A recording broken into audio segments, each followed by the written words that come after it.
Hey you guys, it's Crystal from the Abundantly Blessed Homestead, where we use the wisdom of our ancestors to make nourishing meals for our family.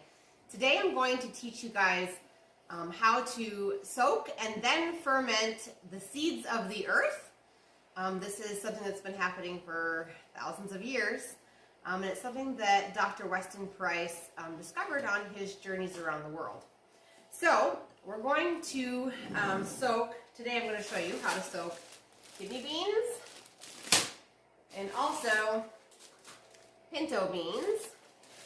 But the things that I'm going to show you will apply to multiple beans and other seeds of the earth all the way across the board. This video is kind of an update video from the video I did, I think about 3 years ago when I just started into this journey, and I know a lot more knowledge now, and I want to share that with you, and I want to make this look a little bit more simple than our other video. There were quite a few questions after the last video. So the first thing you're going to need is some sort of preferably organic legume or rice, lentil, that sort of thing. The next thing you're going to need is a glass jar to do this in. This is a gallon-sized glass jar. They do sell them on AzureStandard.com. You can probably get them from Amazon as well, and you're going to want a lid.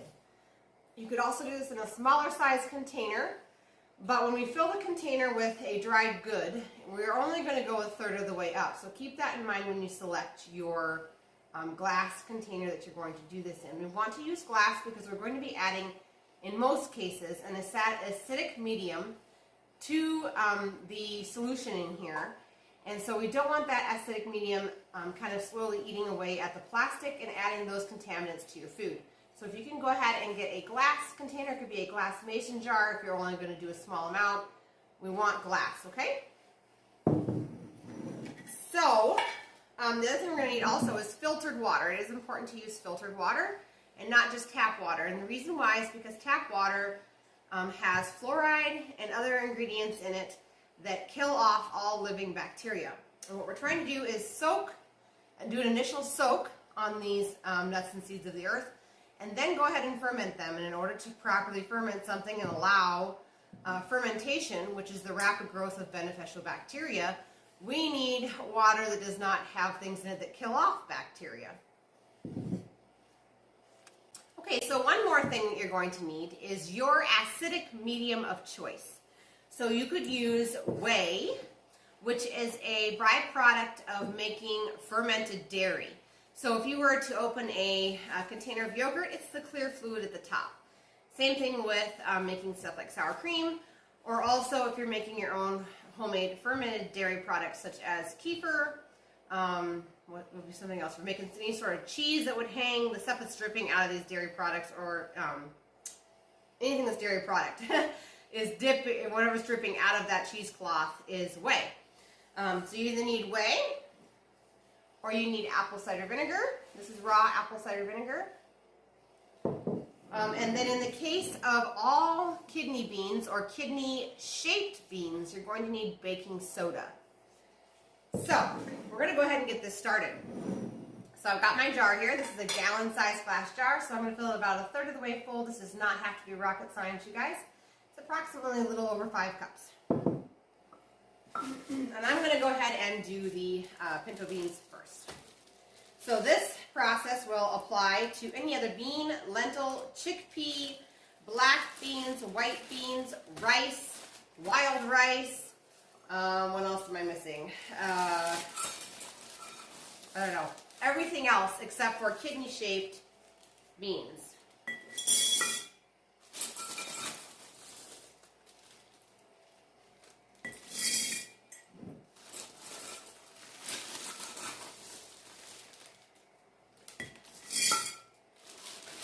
Now each bean expands a little more or a little less. Pinto beans are pretty crazy when it comes to expanding. The reason why you don't want to go more than a third of the way full is because these beans are going to expand, and if you have not enough room inside your jar, what you will notice is down at the bottom, these beans will begin to look smushed. Everything else will expand, and the beans at the bottom are going to start looking smushed. Now, if that happens, if you catch it soon enough, you can take a spoon and stir it. Otherwise, it's going to be really hard to get those beans out of the bottom. It's not impossible, but it's definitely a project. So I have my jar a third of the way full. So what I'm going to do now is I'm going to take filtered water, and I'm going to submerge these beans, and I'm going to go 2 inches above these beans. Now, as these beans expand, you're going to have to add more filtered water. Okay, that might be closer to 3 inches. It's okay. Basically, we want the water to be a lot deeper than the beans, and as the beans grow, which they're going to do, we'll just keep on adding water to it. Now, to this jar, we're going to go ahead and add 1 tablespoon of an acidic medium, meaning whey or apple cider vinegar, for each 1 cup of the dried beans or lentils or chickpeas that are in the bottom of this. So this has approximately 4.5 cups. So I'm going to go ahead and put 4 tablespoons of apple cider vinegar into here. I had to find my 1 tablespoon measurement. Okay, so 4 tablespoons into here. This is a little over 4 cups, about 4.5 of the dry bean, okay? So 4 tablespoons. I have done less than that and it's worked out fine, but the proper amount is 4 tablespoons. 1 tablespoon per cup of dry beans, or rice, or lentils. Okay. Okay, so this is going to sit for 24 hours, and then we will come back and we will rinse it. Okay? So I'm going to go ahead and start the other type of bean that requires a bit different of... That's my puppy and his squeaky toy. I might have to take that away. Hang on. Sorry, buddy. The red beans that are shaped like a kidney bean, and the kidney bean itself require just a little bit different of a process. So we're going to go ahead and explain that. Basically, this is the only exception. Everything else gets soaked in the same manner that I just showed you. Now, soaked is the definition of soaked is to submerge it in water with an acidic medium of some sort for at least 8 to 24 hours, depending on what you're soaking. Usually, I just go ahead and go 24 hours. The longer you can soak that, the better. If all you can get is 8 hours, then that's better than no soaking whatsoever. What we're trying to do is we're trying to break down the coating on the outside of the seed that is bound, that will bind up minerals within the body in order to break it down. So we're going to go ahead and fill this container with kidney beans. Kidney beans really expand, so I'm actually only going to put 4 cups into this gallon-sized container. I'm not going to push the 5 to 5.5 mark. Okay, so 4 cups of kidney beans in a 1 gallon-sized glass container. We're going to submerge these in water until the water goes 2 inches, which I'm a little bit shy. I'll get some more filtered water here. I'm going to go 2 inches above the beans. So the filtered water is filling up.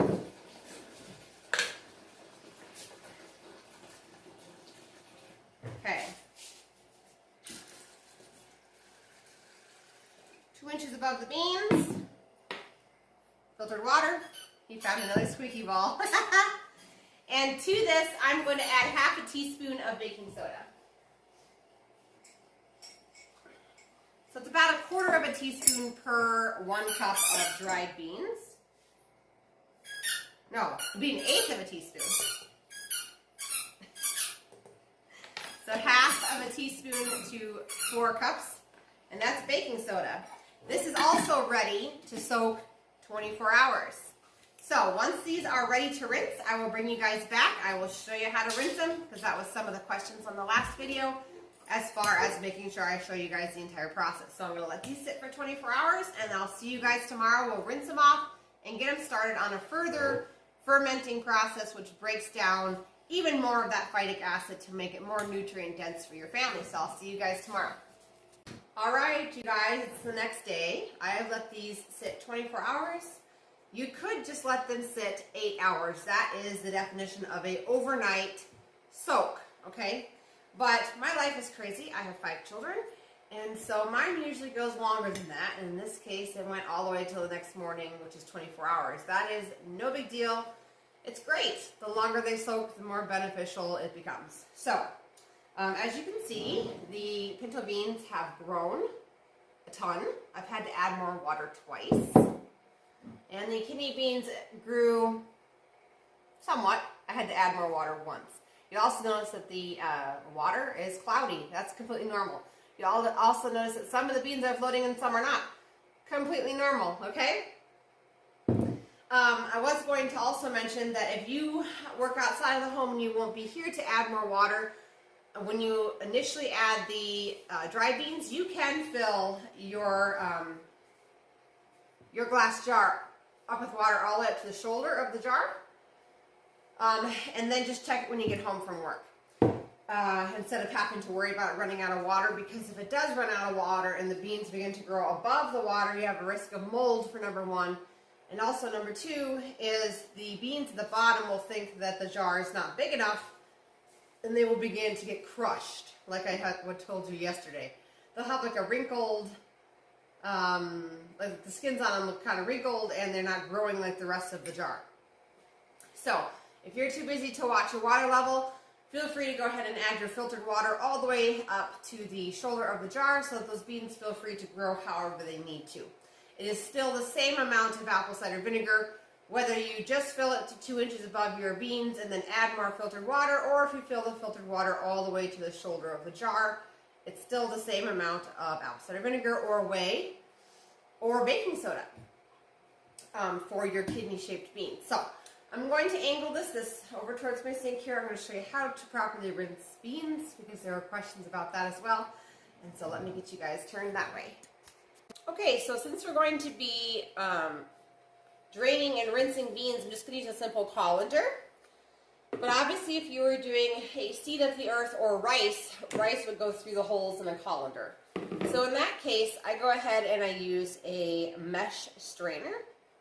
And then let's just pretend like these kidney beans are rice. So I'd take the mesh strainer, I would put them over the top of the jar, and then I would invert the jar and then invert it back the way it goes and tap the rice back into the jar. That's how I would drain rice. But we are draining kidney beans. Now, I also had a wonderful suggestion, and that is to save this water after you have soaked your beans or your rice or your seeds of the earth, because this liquid does now contain the phytic acid or phytate on, like potatoes and stuff have phytate. Also, some seeds also have phytate. Phytic acid is what these have because their phytic acid is bound up in a protein, whereas other seeds of the earth like cassava and tapioca and a lot of root vegetables have phytate, which means it's actually phytic acid that is bound up in the minerals of the food. So, but this is phytic acid. So the liquid actually contains phytic acid now, and phytic acid is what the seeds of the earth would use as a nutrient in order to sprout. It has a ton of energy for plants. So I did have a recommendation, thank you so much, Carl, to keep these, any sort of liquid that you drain off when you're soaking and or fermenting seeds of the earth, because you could use that in your garden. Today I'm not going to do that because my garden is frozen solid and I have no house plants. But you sure could keep the liquid if you have house plants to water, or if your garden is not frozen solid like mine is. So I'm just dumping these in. Okay. And then we're going to use preferably filtered water to rinse these.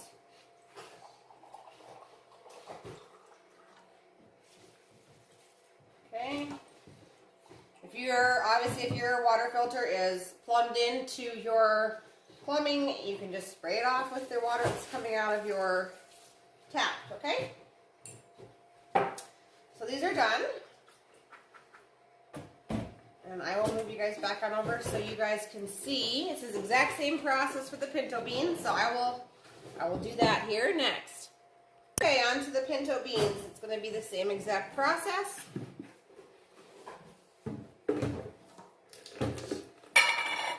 And this one's fuzzy. Not fuzzy, but kind of bubbly. Okay, that's all right too.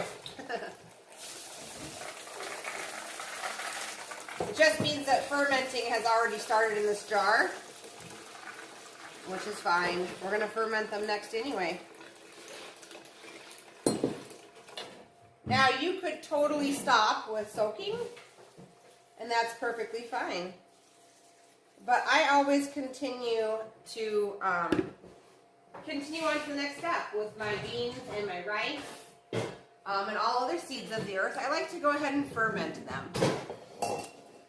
It helps to further break down any sort of phytic acid that is left on the bean or the rice, and also it breaks down within the bean, starts to break down the starches, and that helps it so that your beans don't make you toot so much. So that's beneficial, obviously. Okay, so I just finished rinsing this last batch of pinto beans. I'm just pouring these into bowls on my counter. The next step is to go ahead and rinse the jars out. This one obviously has a little bit of foam on it, so we're going to rinse them on out. This is obviously not filtered water.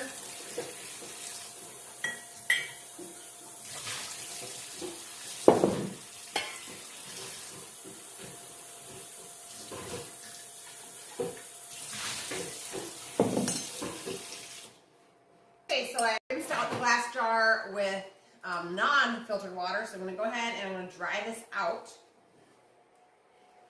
And then we're going to add our beans back into the jar.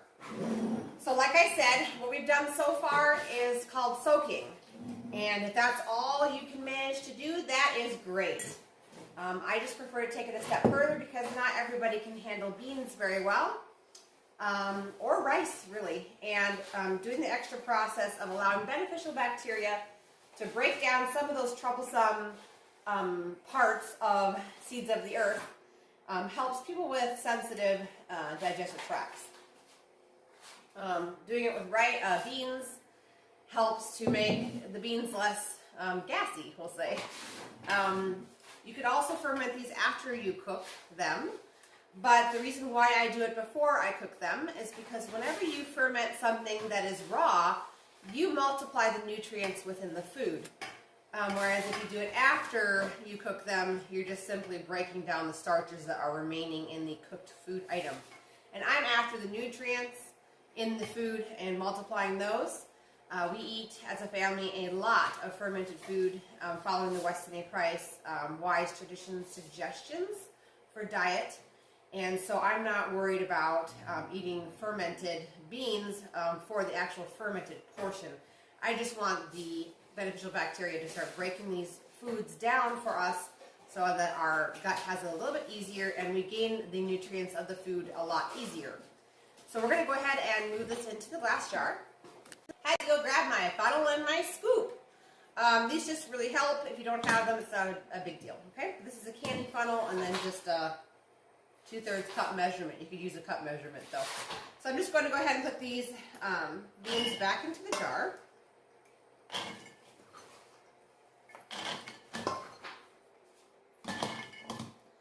And this fermenting process is going to be the same thing, except for just a little bit less apple cider vinegar as the soaking process that we've already done. But it's the same ingredients. It's just different amounts. So the reason why we use less apple cider vinegar this time to soak these, or to ferment these, is because we just want enough apple cider vinegar in there to hold back the harmful bacteria until the beneficial bacteria of the item we are fermenting explodes and can hold the bad bacteria at bay all by itself. So we don't need a ton of apple cider vinegar.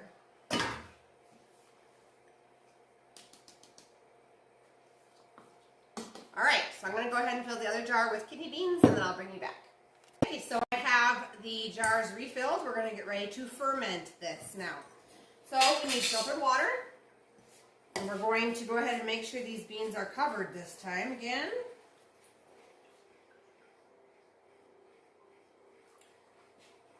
And it's also important to note that I would not go any higher than 1 inch from the top of the jar. If your beans have expanded to a point where you have to cover them with water up into the actual mouth of the jar, your jar is too full. Because what's going to happen is this is going to ferment and it's going to produce bubbles. You're going to see active bubbles coming up through the fluid, through the beans, up to the top one. That happens even though you have a lid on. This water is going to get pushed up and out as it bubbles, and it can overflow all over your counter. So we want to make sure that the water is not all the way up into the mouth of the jar. You want a good inch headspace from the top of your jar to the top of your liquid, okay? And this one obviously doesn't have that problem because the pinto bean or the kidney beans did not get that big; they did not expand. So they're okay. We're just going to go ahead and cover them as well. These will not grow anymore than what they already have with the initial 8 to 24 hours soaking. But what I'm saying is, like I said, it will bubble and that can cause splashing even with a lid on. Okay, so for the kidney beans, once again, we're not using an acidic medium. We are going to use our baking soda. This time we're just going to use a pinch of baking soda. There's no real science. That was probably another half a teaspoon, to be honest, for this gallon-sized jar. Now, for this one and all other seeds of the earth, rice, quinoa, all other seeds of the earth, black beans, lentils, rice, anything like that, wild rice. We're going to go ahead and take this, and for every quart that we have filled, which this is a full gallon, so that is 4 quarts, we are going to 1 tablespoon, I had to go get my spoon, 1 tablespoon of apple cider vinegar for every full quart of beans.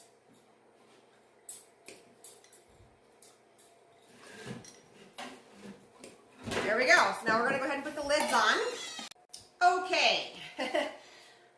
So we're going to go ahead and let these sit. They are going to sit at room temperature, which is hopefully around 70 degrees, which is the ideal temperature for fermenting almost anything. These are going to sit for 24 hours, a full 24. And then we are going to rinse them the same way I just showed you. You're going to fill them back up with water. Add the same thing. It's the same process, okay, you guys? And you're going to want to take these a maximum of 3 days. Some people take it 5 days. And so every 24 hours you would rinse them and you would fill the jar back up with filtered water, add your apple cider vinegar to this one and your baking soda to this one, let it sit another 24 hours, rinse it again.